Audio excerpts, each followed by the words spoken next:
Hi, I'm a possum and I find garbage. Today's garbage is Deep Shock, a made-for-TV ripoff of The Abyss from 2003. The bad guy even dies the same way. Oh, spoilers, I guess. Alright, the intro. The movie starts with a bunch of CGI underwater footage during the opening credits. Then we zoom in on what the movie conveniently informs us is the Seawolf class attack sub Jimmy Carter in the Arctic Ocean. Yeah, out of all the presidents they could have named a submarine after, they went with the one who almost got killed by a rabbit in a swamp. It turns out they're entering Russian waters, so there's a chance they'll encounter a hostile submarine that'll pop open and a smaller submarine will come out. The captain talks about how they used to mess with the Russians to see if they would shoot torpedoes at them. We still do that, sir. That's no fun anymore. It's like going to the prom with your sister. You know nothing's gonna happen. Would you want something to happen? This one guy detects an unidentified signal. They think it might have something to do with the nearby Hubris research station. Yes, they actually called it Hubris. So they try to call them, but there's some kind of interference. I'm not talking about the kind of interference we were constantly told about between 2016 and 2019, because this interference is real. They detect something approaching their submarine with a suspiciously high ceiling, so they take evasive action, but it follows them, so they brace for impact and prepare to fire torpedoes. They fire one, but then they get hit by some kind of electromagnetic pulse. What the hell's happening? We just got hit by an EMP pulse right off the scale. EMP stands for electromagnetic pulse, so he just said electromagnetic pulse. We see a glowing thing swimming around outside, and then we cut to a concert hall with like 20 people in it, which the movie wants us to believe is the United Nations headquarters. While the camera constantly moves back and forth on its dolly track, these clowns who forgot to put their makeup on have a discussion about global warming causing the ice caps to melt, and this lady, Dr. Fletcher, argues that's being caused by mysterious transmissions under the ice, which may be of intelligent origin. But no one will listen to her, and this one guy, Chomsky, calls for a vote to have her removed and her research defunded, and they conduct the vote by a show of hands like it's a school classroom or something.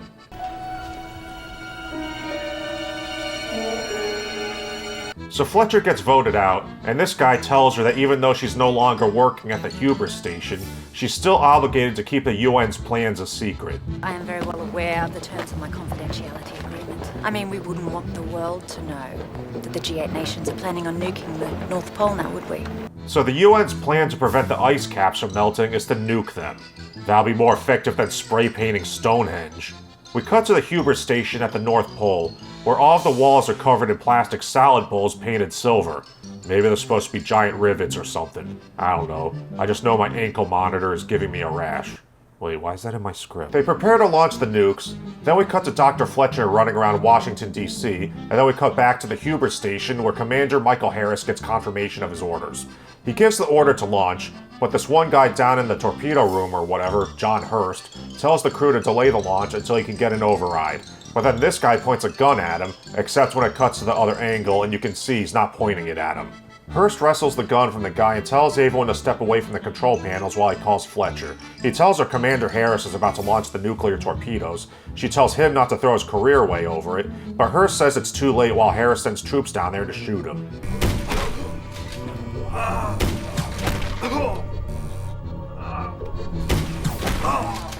So they kill that guy and continue to prepare the torpedoes, but then they detect something approaching, but decide to launch anyway and fire 2 torpedoes into the trench. Both birds on target. They're not missiles, they're torpedoes. But then the torpedoes veer off course, and this guy says they detect an electromagnetic pulse wave approaching. Commander, massive electromagnetic pulse wave heading straight for us. Now, when they say electromagnetic pulse wave, I assume they mean electromagnetic pulse wave. So they somehow detect something that moves at the speed of light before it gets to them. But then they get some kind of transmission and detect something else approaching. Then a big glowing blue eel thing pops out of the water in the dive room and somehow kills all the guys in there, and a bunch of giant eels start zapping the station and killing everyone. The UN loses contact with the Hubris, just like how I lost contact with my kids. We lost the satellite link! No. We've lost the station. Then some gibberish appears on a computer screen. We cut to Fletcher skiing through the woods in Maine. Yeah, I guess she's suddenly in Maine now. While a bunch of military guys sneak up on her, and the movie even plays sinister music.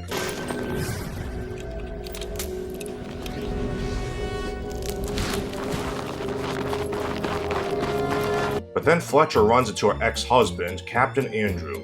It turns out these guys were sent by the UN to bring her back to the Hubris to find out what just happened. I guess they couldn't just call her on the cell phone we've already established she has, and the movie decided to take this opportunity to fake out the audience for no reason. Anyway, Fletcher reluctantly agrees, and they take her to the United Nations Command Center, which is just a wedding venue with some computers on tables in the middle. And she argues with Chomsky, telling him, "I told you so," before he tells her they've detected an increase in heat from the Polaris Rift. Then Andrew tells her they're leaving for the Hubris that night. The movie does that Indiana Jones airplane with a red line on the map thing, and this will give some exposition. I thought you Navy boys liked the water cold. I ain't in the Navy anymore, Cyril. Private contractor on loan to the research agency. Ooh, an aristocrat, that's right.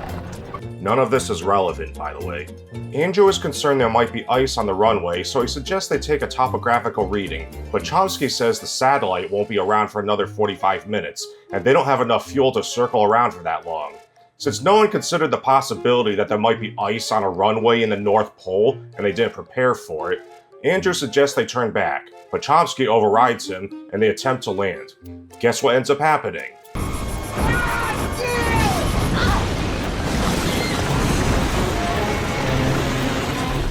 I crashed a plane once. Never do dust before dusting crops, kids. They wake up and realize both pilots are dead. He's dead! Yeah, this one too. A lot of concern in his voice there. They step outside and make their way to the entrance of the Hubris station. Andrew tells the others to wait while he goes down to make sure the hull isn't breached. Then they all go in and find it full of dead bodies. These two guys, Acero and Protoss, go to find the generator to turn the power back on. I guess because the power's off even though the spinning emergency lights are still working, while the rest make their way to the control room. Acero and Protoss go into the dive room where the generator is for some reason, and turn it on by flipping a few switches. In the control room, all of the computers boot up, and the others find the burnt-up corpse of Commander Harris. They decide to pile up all the bodies in a big closet, and these two guys seem to think having dozens of human corpses laying around is just a mild inconvenience, and they talk about it like they're cleaning up garbage after a football game. Dead people stink. Ugh, none of that. Hey man, with that Dr. Fletcher, you see the way she was looking at me? Fletcher and Chomsky argue over whether or not they should launch a probe. Fletcher wants to continue her research and see if she can decode the transmissions, and as Acero and Protoss return, she explains her theory. So, let me understand your theory. Giant electrical eels open the Polaris Rift to melt the ice caps and are now sending signals to someone in space? Chomsky orders them to launch a probe into the trench, but Fletcher worries the eels might interpret that as an attack. But Chomsky doesn't listen. Fletcher and Andrew walk away and talk about nothing. Then everyone starts pressing buttons and they launch a probe, but then the eels zap it. Realizing there's something hostile outside, Andrew and Chomsky order Acero and Protoss to load up a torpedo, but Fletcher tells them not to fire until they know what the eels are about to do. Then they start getting a transmission, so Fletcher starts pressing buttons, and the eels seemingly break off their attack. What did you transmit? I reversed their transmissions. They detect an eel entering the dive pool, which is where Fletcher happens to be for some reason. So she walks up to the glowing electric monster and decides to touch it. You know, like a smart person would do. It gives her some kind of vision, then swims away as Andrew comes running in, and Fletcher faints. Oh, it's an eel. Oh, he's giving me some kind of psychic vision. Oh God, what's happening? These names are not found in the Book of Life. Alex Bones, Acolyte, Brick, Purchase 699, Cortez, Scientist, Dean Brown, Telcar, Diesel Weasel, Dire Angel, Dragon Monarch, Zook Snuggles, Stumbling the Goose, Eduardo Sanchez, Hurricane Vidara, Fractal Soraya, Bilbo, Vilma Flame, Gothic Trash, G Busy, Happy Birthday Tate, Hey Red and Penna, Humble Cloud, Ivan Terrazas, Jimmy Jam, Joey One, Joel Burke, John Cleveland, Josh Lyeth, Arcano Lapaz, Lee, Livdeck, Margo Magpire, Marcus Aurelius, Matuz Polochek, Bitch S, Booty Boy, Double Team 33, Paco, Pumptum, Salty Fucking Sam, Samantha Myers, Sir Badass, Scott Pump, Thomas Brown, Siberian Luke, Tony Belmonte, Toxic Masculinity, Twilight City Studios YouTube channel, Boopar Supermud, Wilker Pacey, X Derping, X Grunt X, and Zenith. Where am I? Oh, nothing changed. Sometime later, Fletcher wakes up and nothing happens. Then we cut to Chomsky trying to contact the surface, but the antenna's been shorted out. So he tells Protoss he has to take the mini-sub and put up a new antenna through the ice. Protoss points out the ice is so thick they'll have to blast a hole in it, and that might aggravate the eels. Of course, Chomsky tells him to do it anyway. So Protoss goes out in the mini-sub and finds a thin spot in the ice to launch a torpedo at, while the Ren and Stimpy music plays.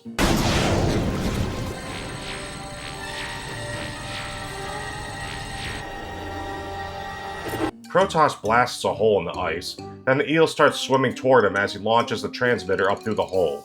The eels start attacking the mini-sub, then Andrew comes into the control room and asks what's going on. They went out to plant a transmission buoy. Without talking to me? We have to have communication with the outside world, Captain. You're gonna use the access tunnel to plant that transmitter. I guess Chomsky didn't think of that. Don't you just love it when the writers point out their own contrivances? Andrew takes the headset from Chomsky and starts trying to keep Protoss calm, telling him to not fire at the eels because that'll just piss them off. Protoss starts panicking, and I would too if I were in a submarine getting attacked by giant eels while the computer I'm depending on has a misspelling on the screen. That doesn't really inspire confidence in the people who built the things that are keeping me alive. Of course, Protoss doesn't stay calm. This? Protoss, no! So Protoss launches a torpedo. I guess it's some kind of homing torpedo because one of the eels starts leading it right toward the hubris station. Andrew tells the Zero not to fire to save Protoss, but Chomsky overrides his command. Fire! The eels begin zapping the mini-sub, but leave just before the torpedo blows up the submarine, killing Protoss. Then the torpedo Protoss just launched follows an eel all the way to the hubris station and crashes into it, blowing up the access tube thing. Andrew seals the bulkhead, and I guess they're trapped in there now. Damn it! God! Andrew, Zero, and Fletcher make their way back to the control room and yell at Chomsky. Then Fletcher explains that when she touched the eel, it gave her some kind of psychic vision explaining that the eels didn't come out of the trench, but that they actually made it, and that they came out to melt the ice caps to flood the earth in preparation for their children, and they see humans as an infestation. Chomsky says the UN is going to launch a nuclear attack on the trench to close it in an hour, I guess because the UN can do that. And that's a problem for them because the access tube has been flooded and they can't escape. We cut to the UN where some guy explains what they're about to do and then calls for a vote. All of the G8 countries agree to the nuclear strike. Back at the hubris, Fletcher works on deciphering the transmissions from the eels, then Andrew complains about her acting normal when they're all about to die. You want me to do what? I don't know. Something more end of the world-ish. Then they start making out. But then Fletcher says she has to get back to work, so they stop. Outside, a group of nuclear submarines approach. One of them is the Jimmy Carter from the beginning of the movie, and the other two are Russian, as conveniently explained by this intertitle card.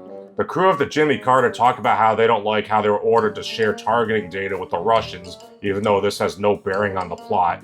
Then Andrew argues with Chomsky over nothing. Then Chomsky gets in the thing again, and all the submarines start firing the torpedoes to break the ice. Fletcher feels the shaking and tells Chomsky to stop them, but he just tells her the UN voted on it. Fletcher runs into Andrew, and they go to the mini-sub to try to contact the eels. Fletcher admits she was in love with Andrew when they broke up. Then the eels start attacking the submarines and blow one of them up. They call the UN guy who gives the order to launch the nukes, but I guess the order went to Chomsky first so they could relay the orders or something. I don't know. Who's taking order from who in this movie isn't always clear. In any case, he notices someone in the mini-sub and tells Andrew that he and Fletcher are gonna get blown up if they're not in the hubris, but Andrew just tells Chomsky to f*** off. The submarines launch the nuclear torpedoes, so Fletcher types out a message to the eels saying people will die if the heat from the trench continues to melt the ice. I guess because she somehow figured out how to communicate with them based on decoding like one or two of their transmissions. She even ends the message with an unnecessary ellipsis, like how a stupid teenage girl writes.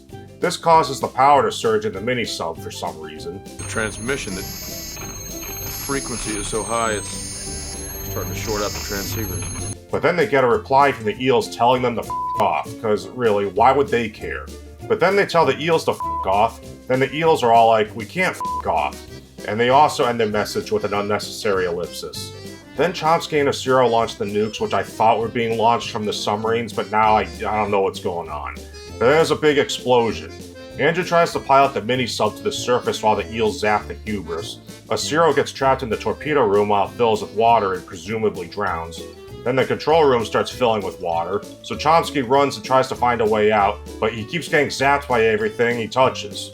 A bulkhead bursts and bad CGI water comes rushing in, so he goes into the dive room and calls Andrew and tells him to come back with the mini-sub, which they do because they're assholes. But then one of the eels comes in.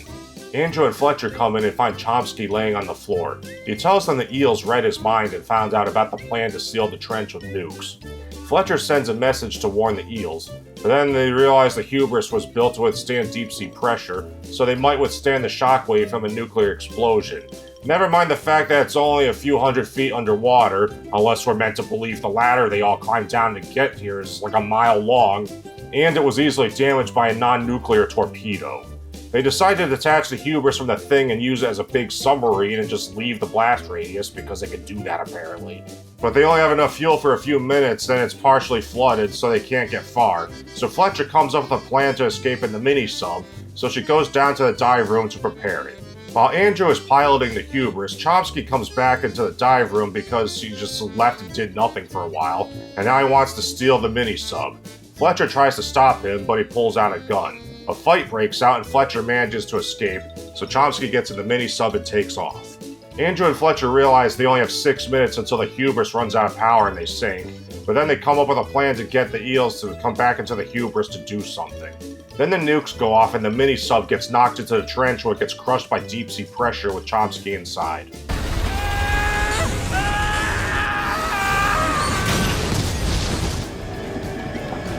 As the Hubris loses power, Andrew and Fletcher think they're about to die, when suddenly, the power comes back on, having somehow been recharged by the eels, who have no understanding of human technology. Andrew, I guess, decides to help them escape in exchange for getting to use the Hubris as a cocoon. Fletcher and Andrew escape to the surface, Andrew calls the plane, and then we skip to some unspecified amount of time later, at the UN where Fletcher lies about the eels having been destroyed by the nukes. And the UN believes them because none of the nuclear submarines they had in the area detected them swimming around apparently. Fletcher recommends they don't investigate whatever happened at the North Pole for at least 5 years because of the radiation. Fletcher and Andrew kiss, then the movie ends on a shot of the Hubris rotting at the bottom of the sea. So that's Deep Shock. I have successfully resisted the urge to call the movie Deep Schlock this whole time. Thanks for watching my video. Leave a comment for the algorithm, subscribe if you're not already, check my channel for other videos you may have missed since YouTube doesn't always tell you what I upload, support me on Patreon, and send me your fan art. The link's below. Bye.